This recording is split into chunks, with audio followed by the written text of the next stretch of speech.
Bon, je crois qu'il est 6 heures, donc si vous pouvez vous installer.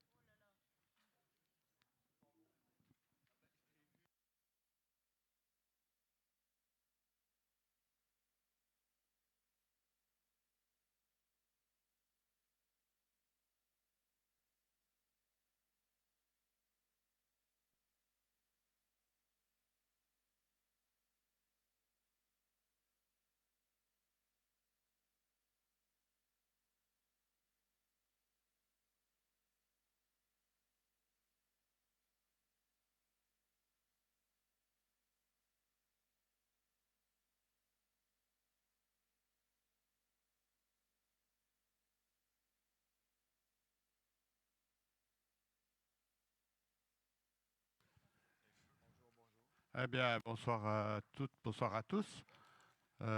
Donc, nous voilà pour l'avant-dernier conseil communautaire de cette année.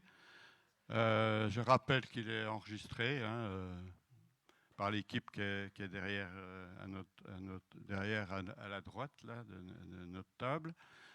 Et donc que les citoyens peuvent nous écouter en direct, mais aussi nous écouter par la dans un replay qui est en ligne sur le site. Donc on n'a pas de questions orales qui ont été enregistrées pour ce conseil. Et je vais commencer par l'appel, sachant qu'il y a des réunions en cours et que certains seront un peu en retard. Et puis qu'il y a d'autres réunions aussi qui m'ont déjà été signalées et que certains devront peut-être nous quitter en cours de route suivant la vitesse où on avance. Donc, on va démarrer par l'appel. Donc, Monsieur Moreau est là. Hop. Monsieur Tartavé a annoncé qu'il serait légèrement en retard. Jean-Marie Coiffier est présent. Monsieur Barthes présent. Maurice Gallet présent. Dominique Billot, je pense qu'il va arriver. Hervé, le voilà, on peut le noter. Il est bien synchro. Hervé Guy, j'ai vu cet après-midi. Il n'est pas là encore? Non, encore pas arrivé. Jérôme Cordelier est excusé et il donne son pouvoir à Hervé Guy. Donc il est là parce qu'on a eu une réunion cet après-midi. Pierre Poulet présent, Alain Patin présent, Philippe Fourneau présent, Jean-Yves Lano présent, Madame Tisserand présent, Thierry Bailly présent, Madame Marano présent, Madame Lagarde présent, Monsieur Cozo présent, Jean-Yves Ravier, il préside actuellement le groupement les élus du groupement hospitalier, donc il va arriver. Madame Perrin va arriver aussi, je pense. Monsieur Gaffio présent, Madame Changarnier encore pas arrivé, Claude Borker présent. Émilie Goujon, excusez, elle donne son pouvoir à Jean-Yves Ravier. Willy Bourgeois, pas encore arrivé. Nelly Faton, présent. Antoine Jaillet, présent. Marie-Pierre Mariard, présent. Thomas Barthelet, présent. Nicole Parezo, excusez, donne son pouvoir à Madame Maillard. Jacques Guillermo, présent. Anne Filotti, pas encore arrivé. Sylvain Allary, présent. Jeanne Bottagizi, présent. Jean-Philippe Rameau, présent. Madame Roupli, non, pas présente. Monsieur Christophe Bois est excusé, donne son pouvoir à Madame Olbinski, qui va arriver, pas de problème. Grégory Sour, pas encore arrivé. Madame Minot non plus. Madame Chambaret est excusée, elle donne son pouvoir à Monsieur Fischer, le courant. Ok. Monsieur Huelin là. Monsieur Fischer présent. Madame Paillard présent. Madame Chanet-Mosselin présent. Monsieur Vuchaya présent. Gérard Jaillet présent. Patrick Nels présent. Monsieur Barbarin présent. Monsieur Grosset présent. Madame Maté présent. Madame Trossat présent, j'ai vu. Monsieur Monet présent. Madame Mauguin présent. Philippe Vincent présent. Madame Louva présent. Monsieur Issanchou est remplacé, il me semble. Oui. Monsieur Bailly présent. Monsieur Génier présent. Madame Lucius présent. Monsieur Chalumeau pas encore arrivé. Madame Pion est excusée, elle est représentée par Monsieur Ponor qui est présent. Claude Janier présent et Jean-Paul Thomas présent. Voilà. Pour le secrétariat, je propose, pour ne pas perdre de temps, Madame Faton, c'est d'accord. Madame Faton, elle ne m'entend pas. Coucou. Pour le secrétariat. OK. Et Monsieur Lano qui discute là-bas. Pour le secrétariat, c'est bon? OK. Entendu comme ça. Donc, pour le futur secrétariat, Madame Faton, Monsieur Lano. Et puis, pour celui qu'on devrait approuver, c'est celui de notre conseil du 19 octobre 2023, qui était, dont les secrétaires de séance étaient Madame Lucius et Monsieur Vincent. Est-ce que vous avez des observations? Je vous signale quand même qu'on fera une toute petite modif. C'est à la délibération qui concernait Seine du Jura, il y a une petite faute de frappe dans le commentaire du 5e paragraphe où on disait que afin que les deux communautés d'agglos, donc c'est celle de Lons et de Dole, ces participants ensemble à la hauteur de 355 000 €. C'est pour ça qu'on en avait parlé ensemble. Voilà. Donc c'est participants à la place de participe ENT. Si vous êtes d'accord, je vais mettre avec cette petite modification, hein, un A qui passe en E. Je propose qu'on mette au vote. Qui est contre? Qui s'abstient? Merci. Et puis, on va enchaîner par la première délibération. Donc, c'est moi qui vais la présenter. Donc, l'objet, c'est de réexaminer au bout d'un an, suite aux exercices de la Chambre régionale des comptes de Bourgogne-Franche-Comté, qui a fait donc des rapports. On en a 2 à présenter là, dans la foulée. Et donc, au bout d'un an, il est réglementaire de présenter déjà les premières actions qui ont été entreprises par rapport aux recommandations que le rapport faisait. Donc, on vous avait remis le rapport en pièces jointes.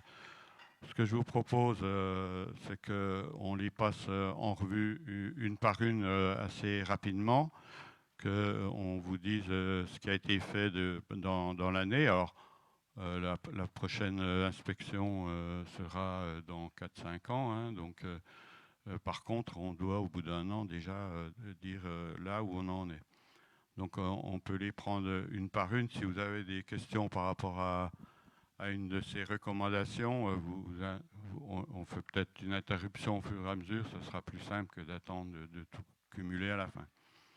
Donc, la première recommandation, c'était d'élaborer un règlement budgétaire et financier. Donc là, on a lancé l'étude. Elle n'a pas encore abouti parce que, notamment, on a travaillé aussi sur la mise en place de opérations crédit de paiement, autorisation de programme ou autorisation de programme crédit de paiement.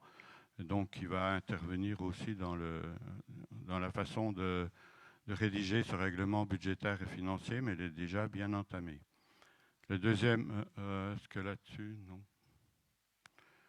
La deuxième recommandation, c'était mettre en ligne le budget. Donc ça, c'est fait. Et même un peu plus, puisque quand le budget est voté, les citoyens peuvent le revisionner en replay, donc avoir tous les éléments du direct.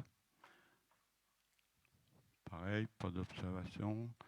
Le troisième point, c'était la comptabilité des stocks pour les zones d'aménagement et un seul budget annexe. Donc nous avons bien le budget annexe. Pour la comptabilité des stocks, on est en cours de travail là-dessus.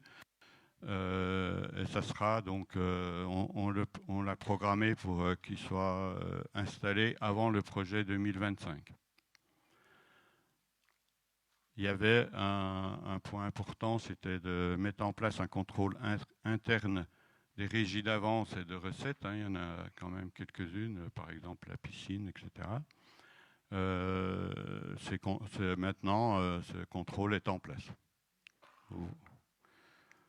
Il a déjà il a été fait à plusieurs endroits et donc ça permet aussi, c'est un peu comme la Chambre régionale des comptes, de corriger éventuellement des petites anomalies qui apparaissent en cours d'examen. L'article, les recommandations 5, 6 et 7 concernaient le service d'eau. Donc une de ces recommandations, c'était que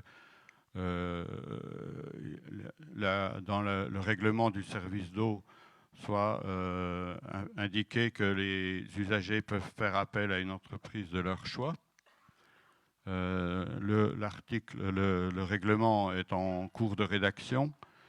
Par contre, l'information a été déjà mise en place sur le site internet et les usagers sont bien informés d'ores et déjà qu'ils peuvent faire appel à une entreprise de leur choix. Et puis, on a approuvé, souvenez-vous, un nouveau règlement qui précise les limites de la responsabilité entre les services et la partie privée du réseau.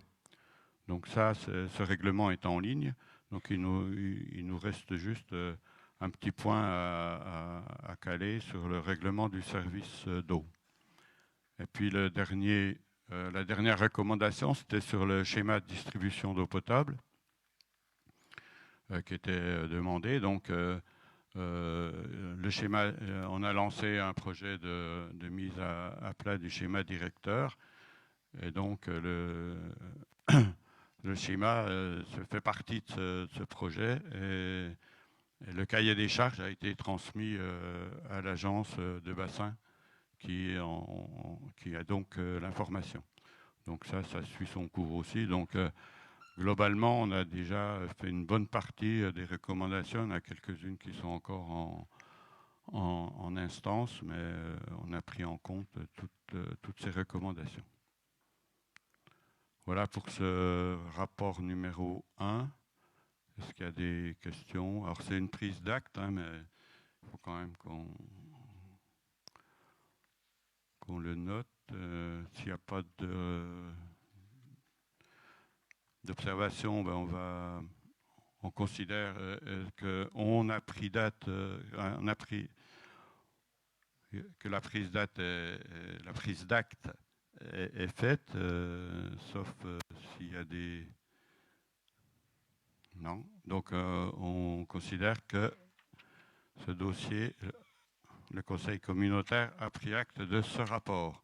Il y avait un deuxième rapport, c'était cette fois sur le bilan des actions, sur la situation de l'intercommunalité et les rapports avec la ville de Lons pour les exercices 2017 et suivants.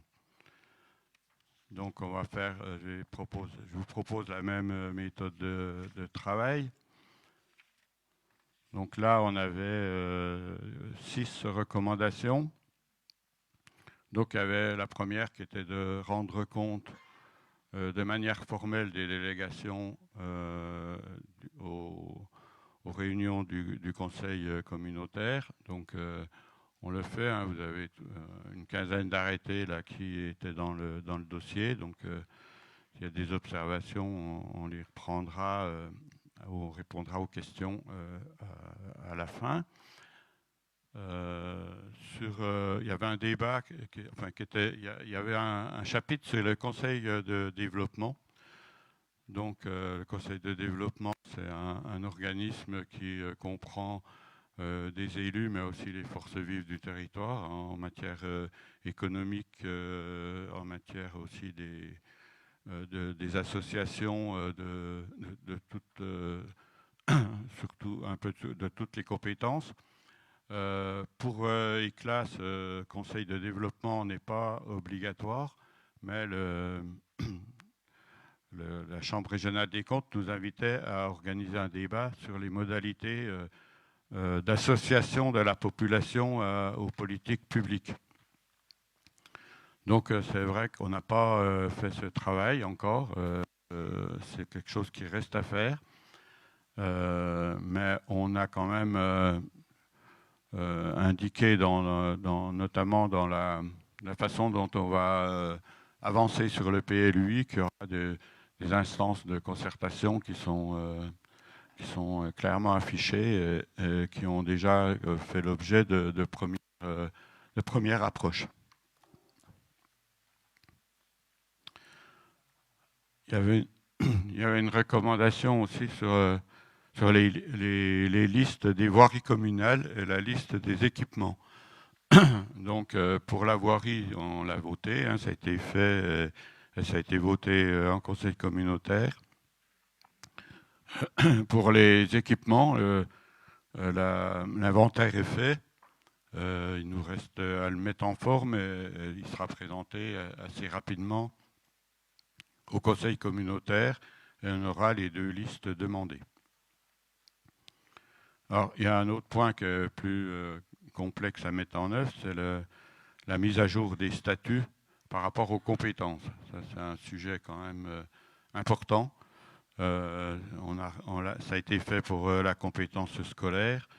C'est en cours hein, pour eau et assainissement et eau pluviale. Et la GEPU, hein, la gestion des eaux pluviales urbaines. Il y aura aussi sûrement encore à compléter sur d'autres compétences. Et donc c'est un travail qui est lourd, difficile à exposer. Ça demande un travail collectif. Et pour l'instant, on a fait la compétence scolaire, mais il reste encore beaucoup de travail sur ce champ-là. Dans le même esprit, il y avait la mise à jour du projet de territoire avec un plan d'action. La Chambre considérait que le projet de territoire qui avait été mis en place était plutôt une préfiguration et il demandait une mise à jour de ce projet.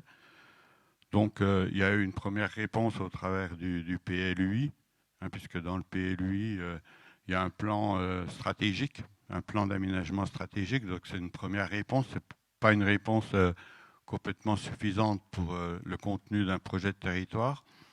Ce qu'on propose, c'est que ce point serait, on a prévu dans le projet 2024, dans le calendrier 2024, de faire des assises territoriales. Ces assises étant ouvertes à tous les conseillers communautaires, mais aussi aux conseillers municipaux qui le souhaiteraient, et de mettre ce sujet à l'ordre du jour avec une animation. C'est quelque chose qui pourrait durer.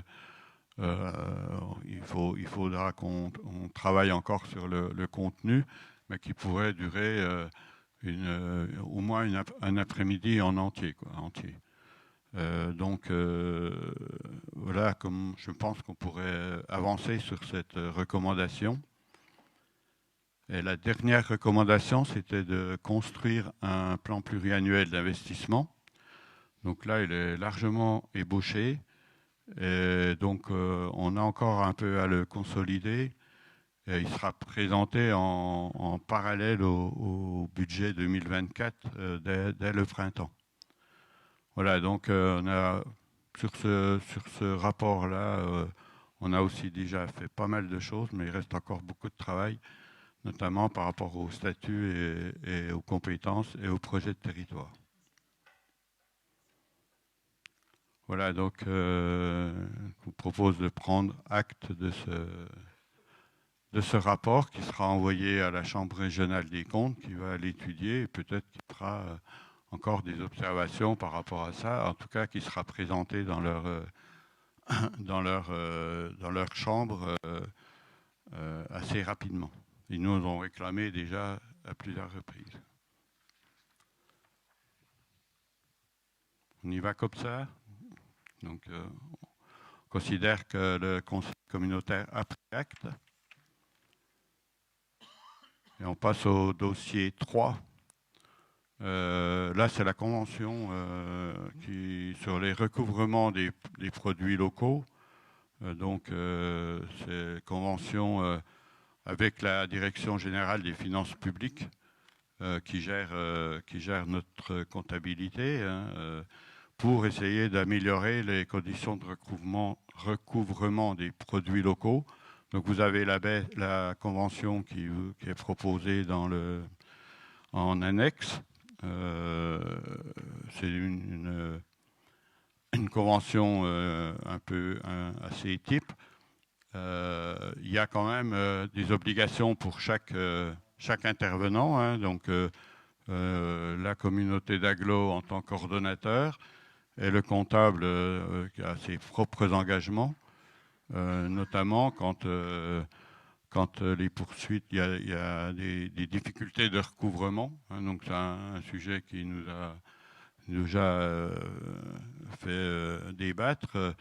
Et là, on a dans le projet de convention, on a insisté sur les poursuites qui pourraient être exercées sur les dossiers en jeu, qu'on soit informé par le comptable, donc, et puis que lui aussi, il nous rende compte des difficultés de recouvrement en nous transmettant les états des restes à recouvrer, avec aussi une analyse des circonstances, pourquoi voilà, ça prend du retard. Donc on a insisté sur ce volet-là, ça fait partie de la convention qui va être signée avec la Direction générale des finances publiques si vous m'y autorisez. Voilà, sur ce dossier-là, c'est un vote cette fois. Est-ce qu'il y a des questions, des observations ou des ajouts à rajouter au projet de convention? Non, a priori, je ne vois pas de main. Ok, ben je vais mettre au vote. Qui est contre? Qui s'abstient? Je vous remercie. Donc, on vous tiendra au courant de la signature de cette convention. Donc, on va enchaîner par les problèmes budgétaires. Pierre Poulet va prendre le relais. À toi, Pierre. Bonsoir à tous. Donc, décision modificative numéro 3, budget principal.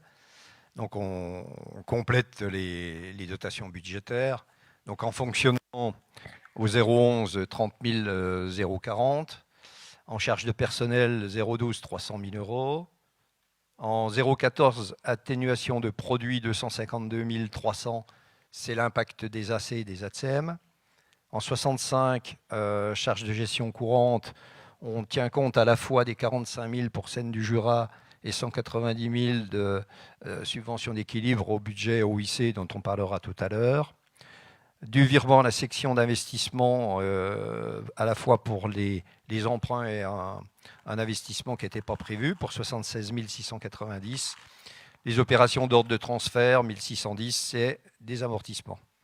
En recette, 3 700 euros, c'est de la reprise de subvention. Et au chapitre 73, 256 400 euros, c'est pareil l'impact des AC et des ATSEM avec des recettes qui, elles, vont diminuer.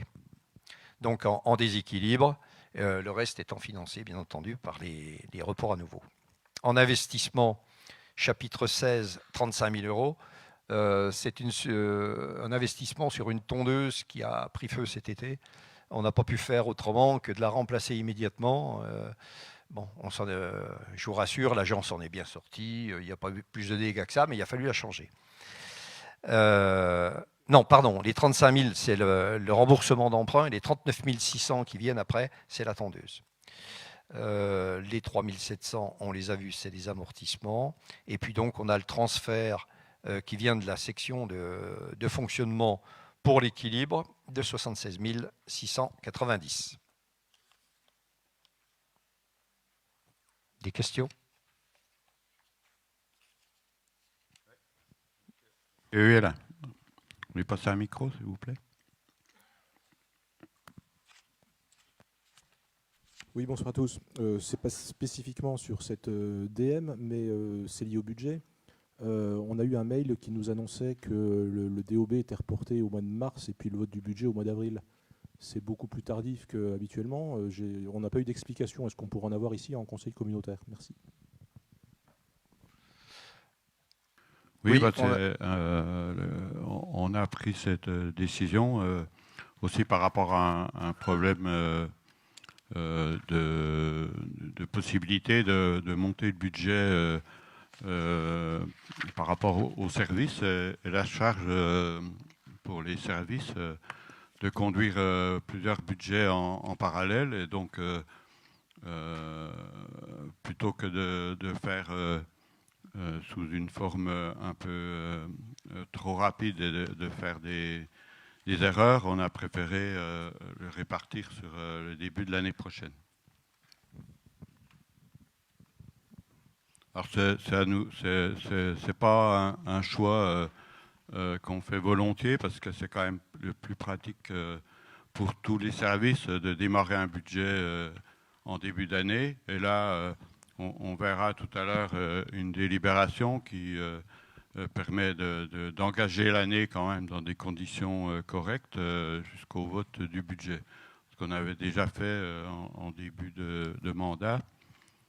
C'est pas un choix de vouloir changer le dispositif, c'est au contraire parce que le dispositif était assez efficace, mais c'est simplement parce que au niveau des ressources humaines, on avait des difficultés à piloter l'ensemble des budgets cette année. Oui. Oui, donc si on parle clairement, c'est la mise à l'écart de Mme Pelletier qui fait qu'on n'a plus de directeur des finances, donc ni à la ville ni à Éclat. Et donc le budget ville sera fait dans les temps. On ne sait pas avec quel directeur, on n'a pas eu de réponse. Mais la réponse d'Éclat, c'est de dire qu'on attend qu'un directeur arrive et qu'éventuellement on pourra donc avoir, puisque c'est la limite légale, un débat d'orientation budgétaire en mars et puis un vote en avril. Je ne pense pas que ce soit un bon fonctionnement pour les services, mais c'est le résultat de vos choix de gestion du personnel. Oui, c'est un choix, mais je rappelle que nos services sont mutualisés entre la ville et l'agglomération et que monter les deux budgets en parallèle était difficile et que c'est un choix qu'on a fait en toute connaissance de cause.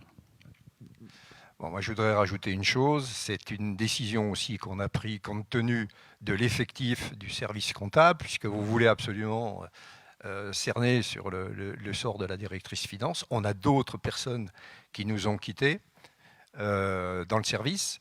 Une autre, la directrice adjointe, qui a trouvé un poste dans une autre collectivité. Et on s'est aperçu que si on voulait mener les deux collectivités de front, on n'y arriverait pas. Donc on a fait le choix délibéré de laisser la priorité à la ville et Éclat passera l'année prochaine, plutôt que de conduire deux process budgétaires qui allaient dans le mur. Donc je pense que ça a été plus sain de prendre cette décision. Ça nous laisse jusqu'en mars pour faire le prochain DOB, le budget d'Éclat. Bon, on ne part pas de rien non plus, et on sera plus serein pour mener ce process. Il y avait aussi un autre élément qui est intégré, c'est que aujourd'hui on a aussi pour le budget en cours, il nous manque un certain nombre d'éléments, notamment sur les fournitures d'énergie. On a du mal à faire rentrer les factures, donc c'était un peu compliqué aussi de ce point de vue-là. Donc ça nous laisse un peu de latitude par rapport à ça. On sera plus clair sur le compte administratif aussi. Monsieur Barthelet. Oui, Président, je voulais quand même remettre aussi une pièce dans la machine parce que je ne veux pas qu'on laisse croire qu'on met en difficulté Éclat avec ce processus. Pour rappel, ce processus, voter un budget en mars, on l'a déjà fait ici. On a même fait 2 budgets une même année. Donc, il ne faut pas croire que parce qu'on a un service finance aujourd'hui pour lequel on est en recrutement, aujourd'hui, Éclat va avoir un budget dans de mauvaises conditions et la ville aussi. Donc on est justement en collaboration permanente avec les services pour faire en sorte que ce qui est déjà en période normale difficile de faire 3 budgets en même temps, enfin, sans compter tous les budgets annexes, c'est déjà aujourd'hui une grosse charge de travail pour les services. Et donc on est en collaboration permanente avec nos services pour faire en sorte que tout se passe bien et ça ne met pas non plus Éclat dans des mauvaises conditions, ni la ville ni personne. Donc il ne faut pas non plus laisser entendre des mauvaises choses. Et puis je redis ici que, puisque ça m'insupporte à chaque fois, qu'on n'est pas en séance ici pour mettre pointer du doigt ou identifier personnellement des agents. En fait, nos agents sont des agents du service public. Ils ont le droit aussi à une vie privée et ils sont agents en tant que par rapport à leur fonction et pas par rapport à leur identité personnelle. Et donc là, j'insiste sur ce sujet. C'est pas la peine de ramener non plus à chaque fois des polémiques sur un tel ou une telle, parce que là, on parle d'un service public d'intérêt général pour lequel tous les agents de toutes les collectivités travaillent et veulent travailler tranquillement et sereinement sans avoir à être la cible des jeux politiques des uns et des autres. Ok, on va passer au vote sur cette DM. Qui est contre? Qui s'abstient? Merci. Et on continue sur le budget annexe. Alors, opérations commerciales et industrielles. Au niveau du fonctionnement, autre charge de gestion courante, 26 500, c'est la provision LD qui est passée en non-valeur. Dotation aux provisions et dépréciations, 164 200. J'y reviendrai, c'est une dotation pour un process de crédit bail qui s'est terminé par une liquidation judiciaire. Virement à la section d'investissement, 500 €. Bon, c'est des transferts entre sections. Et autres produits de gestion courante, les 190 700 qui viennent de la subvention du budget général. En investissement, les amortissements, 500 € qui se compensent et qui sont équilibrés. Alors, pourquoi cette dotation aux provisions et dépréciations ? Éclat avait un bâtiment en zone industrielle de Périgny qui avait été acheté en 2010, je crois, ou 2012, et qui avait été cédé à une entreprise sous la forme de crédit bail. Bon, le crédit bail, on fait l'avance et en fait, on joue au financier. Cette société, depuis le début, a toujours eu des soucis financiers. Elle a commencé à faire des impayés. Ensuite, elle est passée en sauvegarde. Il y a eu des difficultés de trésorerie. La trésorerie elle-même a fait des plans de rééchelonnement. Bon, moralité, de fil en aiguille, en plus avec le Covid, ça ne s'est pas rangé. Et on est arrivé en début d'année où on s'est aperçu qu'il y avait un trou phénoménal et qu'ils allaient déposer le bilan. Donc tout le monde a sonné les cloches. Alors, je le dis tout de suite pour couper court à tout, on est tous fautifs, les services, les différents services en jeu, la trésorerie, nous-mêmes les élus, parce qu'on a été prévenus tardivement. La moralité, c'est qu'on a de la chance dans notre malheur, c'est que le locataire n'a pas signé la levée d'option. Ça veut dire qu'il aurait levé la levée d'option malgré qu'il nous devait de l'argent, il aurait été légalement propriétaire. Comme il n'a pas levé l'option, et je l'ai vérifié avec le mandataire judiciaire, le local nous appartient toujours. Donc c'est une demi-consolation, hein, mais sur une opération de crédit bail, on en a parlé beaucoup en commission finance. C'est vrai que déjà les crédits bailleurs, c'est compliqué pour eux. Le fait que la collectivité se lance dans une opération de crédit bail, on avait un ancien banquier parmi nous, il dit vous n'avez pas eu peur des mouches parce qu'effectivement, c'est risqué. Donc, on ne peut à l'heure actuelle que constater la provision. je vous rassure, on a mis en place avec les services des process pour suivre beaucoup plus efficacement qu'on l'avait auparavant les impayés, faire en sorte. Bon, je pose aussi une autre question. Est-ce qu'on aurait pris véritablement une décision alors qu'il y avait un peu plus de 20 salariés dans la société? C'est toujours le même problème avec tout ce qui concerne l'industriel et le commercial. Donc le trésorier nous oblige à passer une provision, ce qui est normal. Derrière, on est en train de regarder si on peut où trouver un acquéreur, repartir sur de la location. Je vous avoue que très franchement, je ne suis pas chaud. Le leasing, la location-bail, encore moins. Bon, il y a des gens qui pourraient être intéressés, notamment à proximité. Donc, on va mettre en œuvre la possibilité d'une cession. Des questions ? Oui, il faut ajouter aussi que dans la convention qu'on a présentée tout à l'heure avec la direction des finances, c'est un élément qu'on a renforcé, le lien avec eux sur ce champ-là. S'il n'y a pas de questions à passer au vote, qui est contre? Abstention? Merci. Troisième DVM, annexe transport. Bon, des charges à caractère général, c'est la prise en compte en fait de l'avenant sur le transport scolaire numéro 2 pour 72 801,99 en fonctionnement. Pas de questions? Qui est contre? Abstention? Merci. Et là, sur les durées d'amortissement. Alors, les quatre délibérations suivantes concernent les fixations des durées d'amortissement. Bon, elles vous sont présentées non pas par budget comme auparavant, mais par norme comptable. Donc la première concerne la norme comptable M43, ensuite vous avez la M41, la M49 et la M57. La M43 concerne principalement les transports et mobilités. La M41 concerne l'UPVE. La M49 concerne les budgets eau et assainissement.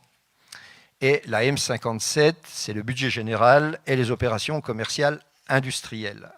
Alors, on avait décidé de ne plus faire de délibération par budget, parce que ça nous aurait fait déjà 6 délibérations, alors qu'en fait, on en aurait 2 qui auraient été identiques, notamment pour le budget général et OCI et eau et assainissement. Ces durées d'amortissement donc reprennent le regroupement des budgets. On a quelques durées d'amortissement qui ont été modifiées et pour certaines aussi des comptes d'imputation. Donc je ne vais pas vous en faire, si vous en êtes d'accord, la liste complète. Et si vous le voulez bien, on votera ces budgets, ces délibérations les unes derrière les autres. On ne va pas faire un vote bloqué puisqu'on a une délibération à chaque fois. Donc on commence par le budget annexe transport des personnes, là, avec le M43. Contre? Abstention? Merci. On enchaîne sur le UPVE éclat. Là, c'est M41, la nomenclature. Contre? Abstention? Merci. Cette fois, c'est eau et assainissement. Donc là, cette fois, c'est la nomenclature M49. Contre? Abstention? Ben, merci. Et le dernier, c'est sur les opérations industrielles et commerciales. Donc là, c'est M57, l'instruction. Et donc, contre? Abstention? Merci. Donc nos 4 durées d'amortissement ont été modifiées en fonction de ce qui vient d'être dit. Et on enchaîne sur le sujet qu'on a évoqué tout à l'heure, c'est l'ouverture des crédits 2024 avant le vote du budget, donc pour les raisons qu'on a expliquées tout à l'heure. Donc ouverture des crédits 2024 avant le vote du budget. Je vais vous rappeler quand même le cadre général. Dans le cas où le budget d'une collectivité territoriale n'a pas été adopté avant le 1er janvier de l'exercice auquel il s'applique, L'exécutif de la collectivité territoriale est en droit, jusqu'à l'adoption de ce budget, de mettre en recouvrement les recettes et d'engager et de liquider et de mandater les dépenses de la section de fonctionnement dans la limite de celles inscrites au budget de l'année précédente. Il est en droit de mandater les dépenses afférentes au remboursement au capital des annuités de la dette venant à échéance avant le vote du budget. En outre, jusqu'à l'adoption du budget ou jusqu'au 15 avril, en l'absence d'adoption du budget avant cette date, l'exécutif de la collectivité territoriale peut, sur autorisation de l'organe délibérant, engager, liquider et mandater les dépenses d'investissement dans la limite du quart des crédits ouverts au budget de l'exercice précédent, non compris les crédits afférents au remboursement de la dette. L'autorisation mentionnée à l'alinéa ci-dessus précise le montant et l'affectation des crédits. Alors tout ça, bien entendu, en dehors, pour les dépenses à caractère pluriannuel, donc les APCP, l'exécutif peut les liquider et les mandater dans la limite des crédits de paiement prévus au titre de l'exercice par la délibération d'ouverture de l'autorisation de programme ou d'engagement. Donc vous avez à la suite les différents tableaux avec les différents budgets, donc budget principal, et vous remarquerez que dans ce qui a été dit ci-dessus, on ne prend en fait que les différents chapitres 20 qui sont les immobilisations incorporelles, 204 subventions d'équipement versées, 21 immobilisations corporelles et 23 immobilisations en cours. Et les textes nous obligent à faire le pendant avec les différents comptes. La nature, c'est les comptes. Donc on reprend 25% des comptes de l'année dernière. Donc le budget principal pour l'année prochaine, on aura au chapitre 20 89 396 pour les 3 premiers mois. En 204, 66 375. En 21, 1 248 878,05. Et au 23, 1 319 289. Bon, on a la même chose avec les opérations commerciales industrielles. On va peut-être passer sur les différentes sommes, vous les avez sous les yeux. Les UPVE identiques, l'assainissement aussi, le transport urbain, on aura 26 000 et 194 000, enfin l'eau 32 000 et 663 000. Voilà. Donc on vous demande d'autoriser le président à engager, liquider et mandater les dépenses d'investissement selon les tableaux ci-dessus avant le vote du budget 2024. Alors pour en revenir à ce qu'on disait tout à l'heure, c'est important pour que les services aient une continuité justement de services et surtout au niveau de l'investissement, ils ont un démarrage, ce qui leur permet de démarrer non pas le 16 avril après le vote du budget, mais dès le mois de janvier pour commencer à préparer les actions d'investissement de l'année 2024. Donc c'est une procédure que les maires connaissent bien, puisque vous l'appliquez presque tous dans vos communes respectives. Il y a des questions? Non? On passe au vote. Contre? Abstention? Merci.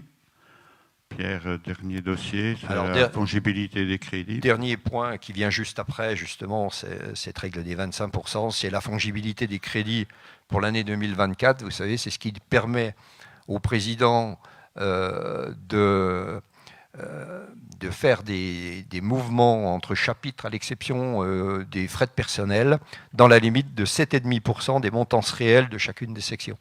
Donc ça s'applique sur toute l'année, y compris pour les dépenses du report de fonctionnement. Donc on prend la décision maintenant et on n'aura pas à la prendre l'année prochaine. Pareil, pas d'observation. Qui est contre? Abstention? Merci. C'était Jean-Yves Bailly, il est par là, voilà, qui prend le relais. Là, on est sur un autre sujet, c'est les ventes d'eau. Bonsoir à tous. Oui, donc ce sont deux conventions qu'on a réactualisées, qu'on a vues en concertation bien évidemment avec les syndicats concernés. Et ce sont des situations qu'on a vues avec le conseil d'exploitation. Donc la régie Eau d'Éclat exploite la nappe de Villevieux au niveau du champ captant de Villevieux. L'eau est siphonnée et acheminée dans une bâche d'eau dans laquelle se situent 2 pompes spécifiquement raccordées sur le réseau de refoulement, alimentant le réservoir du syndicat des Fouilletons. Donc il y a un autre point de vente d'eau qui se situe à Courlaoux, chemin des Repos. Par ce point de vente, donc, il est possible de fournir de l'eau en provenance du champ captant de Villevieux. Donc il y avait une convention qui date de 63 et qui a été, il y a eu des avenants à 4 reprises, et qui cadrait les conditions techniques et financières de cette vente d'eau. Effectivement, il convenait de réactualiser ces éléments-là. Donc le projet de convention que vous avez eu en annexe définit le cadre de fonctionnement, les limites de propriété et de responsabilité patrimoniale, qui gère quoi, les débits horaires, les conditions de comptage, les engagements mutuels en termes de qualité d'eau, le volume annuel plafonné, le tarif de vente d'eau en gros, la formule de tarif de révision du tarif. Il fallait revoir au niveau du volume aussi par rapport aux années consommées, en ayant bien évidemment leur donner de l'eau par rapport au réel, ne pas trop aussi en vendre par rapport à la rareté de l'eau. Donc il y avait un équilibre à trouver sur les volumes. Le maxi qui est prévu, c'est 80 000 mètres cubes. Au niveau de la tarification, donc il y a une part fixe à 4 000 €, et autrement c'est à 0,75 € de 0 à 60 000 mètres cubes, et puis 0,93 € au-delà de 60 000 mètres cubes. Donc vous avez la convention qui est en annexe. Est-ce que vous avez des questions? Les ventes d'eau sont possibles aussi parce qu'il y a des possibilités les réseaux sont interconnectés, hein, donc ça c'est un vrai sujet qui actuellement fait débat. Il y a une demande de l'État de faire le maximum d'interconnexion pour des raisons de solidarité entre territoires. Ça a été évoqué hier soir dans le comité de pilotage du schéma de cohérence territoriale. On n'est pas très concernés, nous, parce que c'est déjà en grande partie fait, mais sur certains secteurs, c'est un peu plus compliqué. Est-ce qu'il y a des questions par rapport à cette syndicat des eaux des Fouletons? Non. Donc, on passe au vote. Contre? Abstention? Merci. Et puis c'est la même chose, mais sur Beaufort-Urbania. Donc sur Beaufort-Urbania, donc ça reprend exactement les mêmes éléments au niveau du cadre de la convention. Pour ce syndicat, le volume annuel est de 20 000 mètres cubes. Il est effectivement précisé par ailleurs qu'en cas de situation vraiment exceptionnelle en termes de problèmes de pollution, problèmes de sécheresse, on pourrait revoir les choses. Au niveau de la tarification, pareil, 4 000 € par an au titre de la part fixe, c'est 0,75 € au mètre cube. Pareil, pas d'observation. Contre. Abstention. Merci. On va passer à dossier numéro 15. Là, ça concerne le relais vélo Courland. Donc c'est un travail qui a été fait en relation entre les services, les élus et la commune de Courland. Donc Claude va vous exposer la délibération, puis M. Pating pourra compléter les discussions qu'on a pu avoir, y compris sur le terrain. Donc, lors de la séance du Conseil communautaire du bassin de Lons-le-Saunier le 21 avril 2011, l'organe délibérant avait donné un avis favorable à la prise en charge du coût de l'employé communal pour l'entretien régulier du relais vélo à hauteur de 211 heures par an maximum. Le 17 octobre 2023, une visite du relais vélo à Courland a été réalisée en la présence de Claude Bourcard, président d'Éclat, Alain Patingre, maire de Courland, ainsi que Pierre Grosset et Claude Genier, vice-président à Éclat. Lors de cette rencontre, il a été évoqué la répétition de dégradations sur les équipements du relais vélo, occasionnant des coûts de réparation et d'entretien. En réponse à ces actes de vandalisme, les élus présents ont décidé collégialement de ne plus laisser en libre accès ce local. L'occupation du local sera toujours possible dans le cadre de manifestations, mais uniquement sur une demande formulée auprès de la commune de Courlan. En dehors de ces demandes particulières, le local restera fermé. La gestion et l'entretien du local seront ainsi laissés à la commune de Courlan. Cette décision n'impactera aucunement la convention du 25 mai 2022 sur la mise à disposition du relais vélo entre l'association Vélokiri et la commune de Courlan et Éclat. Il est donc demandé au conseil communautaire son accord pour annuler cette délibération du numéro 48 du 21 avril 2011. Alain Patin, tu Alain. peux compléter? Monsieur le Président, bonsoir, Alain Patin, maire de Courlan. Depuis plusieurs années maintenant, ce n'est pas dernièrement que nous subissons, dans le cas sur le bâtiment du relais vélo, des dégradations. Alors elles sont de multiples sortes, mais je vous les cite dans un désordre. C'est arracher les robinets d'eau, par exemple, trouver le local inondé. C'est jouer au ballon dans le local, détruire tous les tubes néons et ainsi de suite. C'est la porte d'entrée fracassée en permanence, même quand il est fermé, la partie basse de la porte qui est en bois, tellement il y a eu des coups de pied, elle est cassée, ce qui fait que n'importe qui peut s'introduire dans le relais vélo à n'importe quelle heure. Sachant qu'on avait dans le cadre de l'utilisation, il était ouvert de 8h à 19h, ça veut dire que ça peut être squatté et ainsi de suite, avec des responsabilités qui peuvent être très importantes.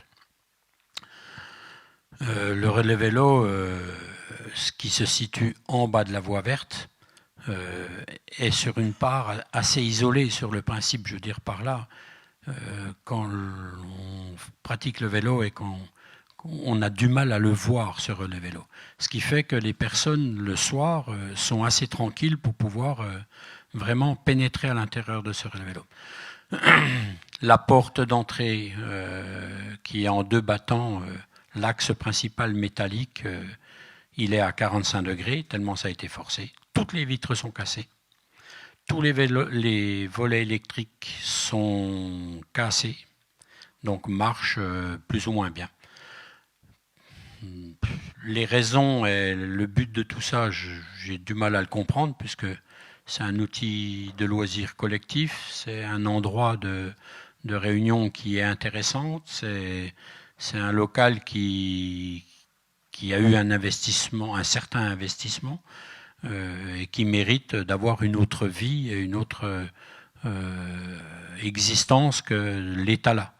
Donc après, bien sûr, en tant que maire, dans le cas de ma police, j'ai déposé plainte à chaque fois, mais sur le principe, c'est pas ça qui arrange les faits.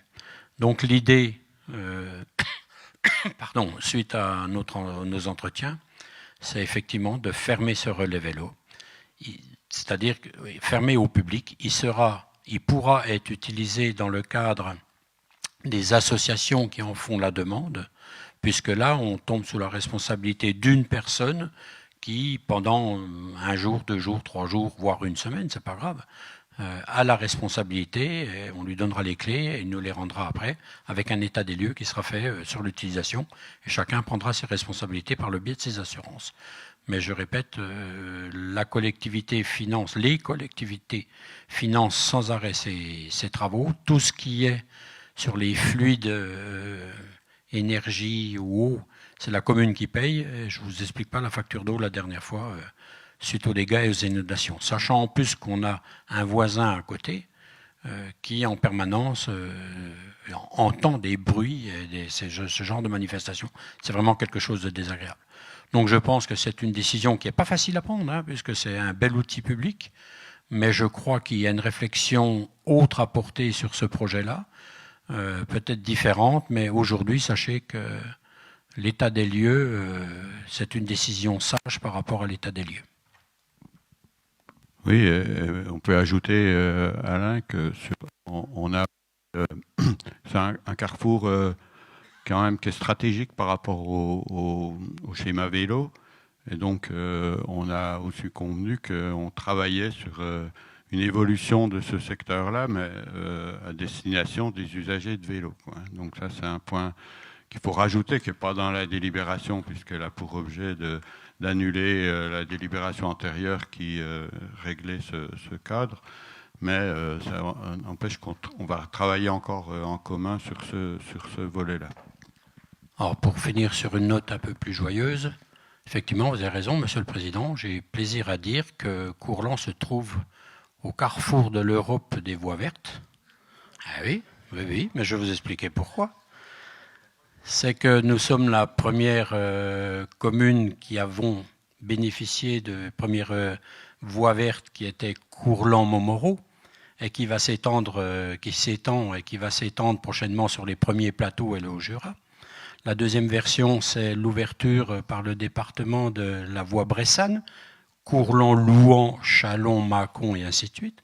Et dernièrement, la dernière ouverture qui est Courlan-Larnaud, qui va rejoindre après à hauteur de Dole, mais un petit peu différemment de Dole, qui est l'Eurovélo, qui fait Nantes-Budapest. Donc je pense que Courlan mérite cette situation capitale de l'Europe du vélo.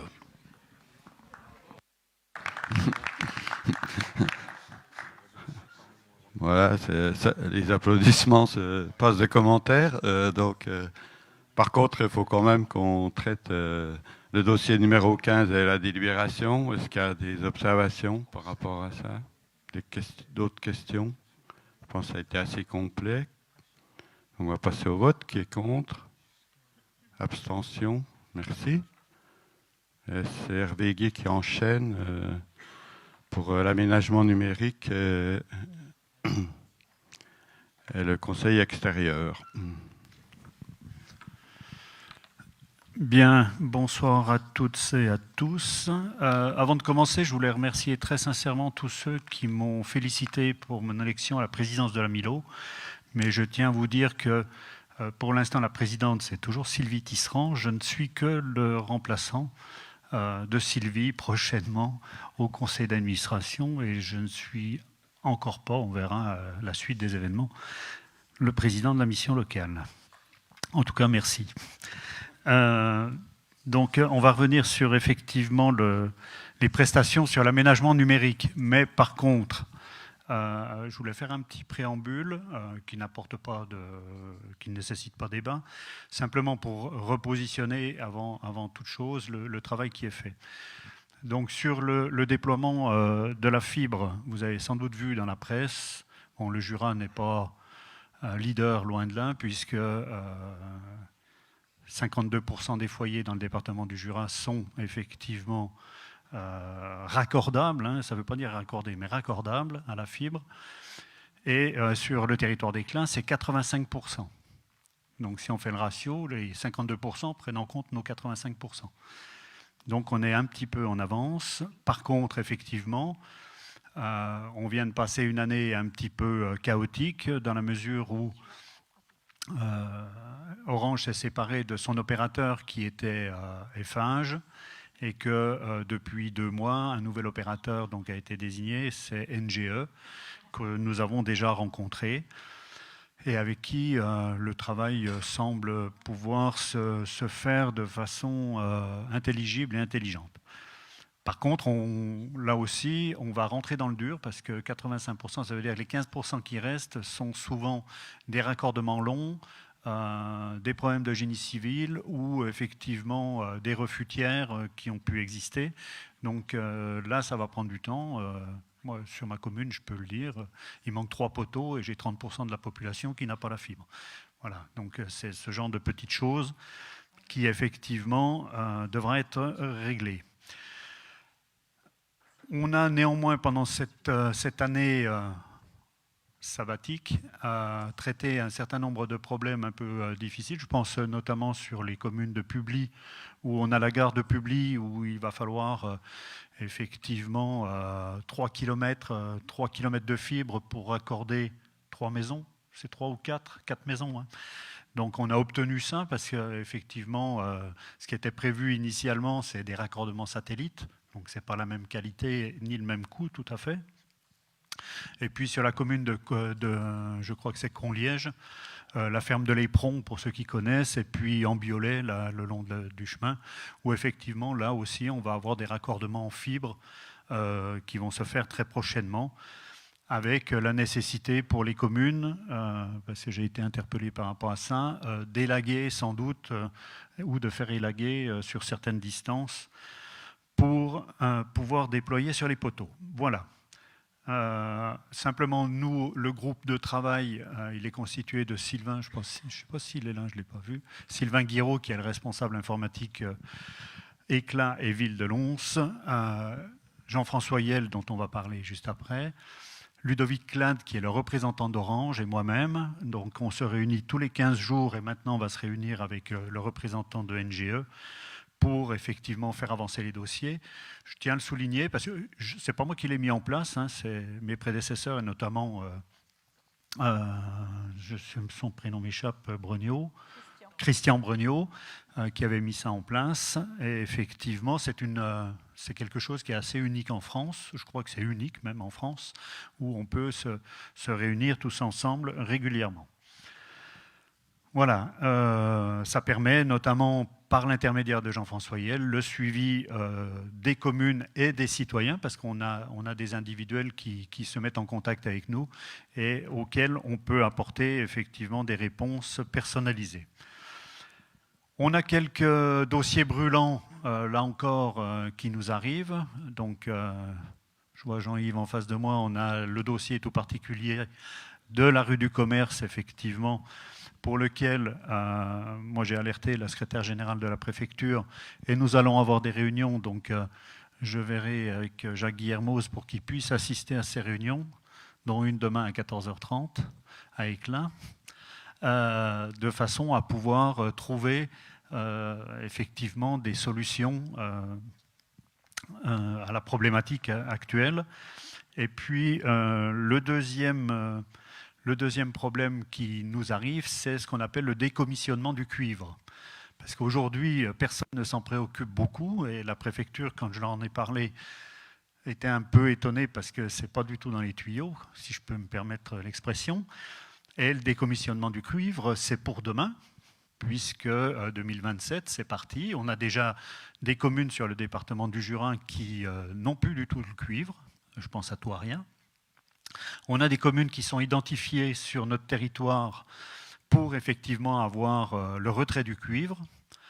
Et effectivement, là, moi, je soulève, il y a quelques problèmes qu'il faudra là aussi traiter. Un, le problème de la sécurité, parce que, alors que même dans les communes, on est en train soit de réviser, soit de mettre en place les plans communaux de sauvegarde.